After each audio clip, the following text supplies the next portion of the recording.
23 décembre. Zacharie, chapitre 4, verset 1 à chapitre 5, verset 11.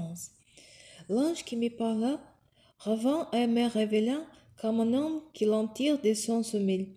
Il demanda, « Que vois-tu » Je répondis, « Je vois un chandelier tout en or muni, à la partie supérieure d'un réservoir, et à son monté de 7 lampes, et il y a 7 conduites pour les lampes.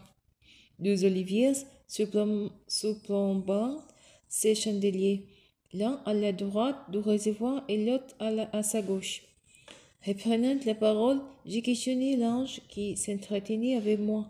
« Que signifient ces choses, mon Seigneur ?»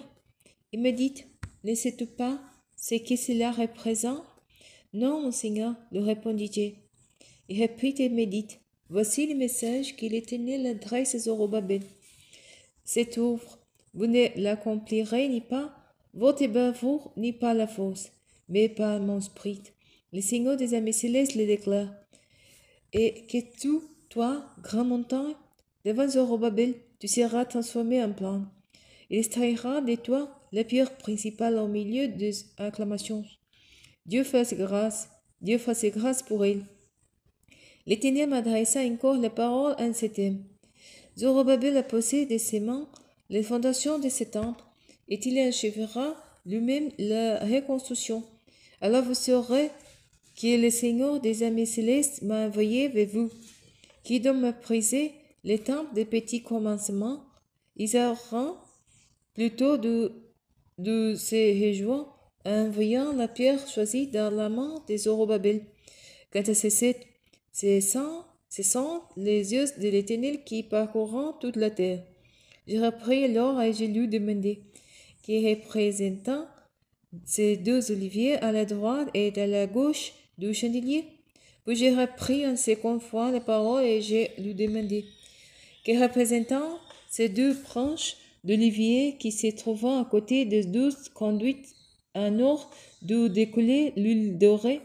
Il me répondit en disant, « Ne sais-tu pas ce qu'il représente? » Non, mon Seigneur, lui répondis-je.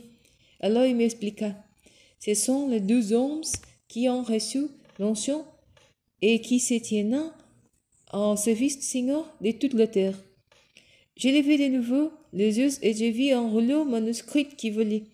L'ange me demanda, « Que vois-tu » Je lui répondis, « Je vois un rouleau qui vole. Il y a 10 mètres de long et 5 de large. » Alors il me dit, « Ce rouleau représente la malédiction divine qui se répand sur toute l'épée. Sur l'une de ses faces, il est écrit que toute volée sera chassée d'ici, et sur l'autre, que tous ceux qui prononçant des faux serments seront chassés d'ici. Je ferai venir cette malédiction. Le Seigneur des armées célestes le déclare, pour qu'il atteigne la maison de chaque voleur et celle des gens qui prétendent par mon nom des faux serments. Il s'établira dans ces maisons et la détruira complètement, jusqu'aux portes et aux pures. L'ange chargé de me parler sortit et me dit, « Levez les yeux et regardez ce qui vient là. » Qu'est-ce que c'est? Lui demandai. Il me répondit, c'est un bosseau qui vient. Puis il ajouta, il représente les péchés du peuple dans toute le pays. Soudain, un couvercle de pompe se souleva et une femme apparut, assise à l'intérieur du bosseau. Cette femme, me dit l'ange, c'est la méchanceté. Et il la repoussa à l'intérieur du bosseau qui referma avec les couvercles de plomb. J'ai regardé et je vis arriver 2 femmes. Les vents gonflaient leurs ailes semblables aux ailes des cigognes, et soulèveront les bosseaux entre ciel et terre. J'ai demandé à l'ange chargé de me parler, où important-ils les bosseaux? Et me répondit, ils l'important en Babylonie, où ils lui bâtiront un sanctuaire. Lorsqu'il sera prêt, on le fixera sur son piédestal.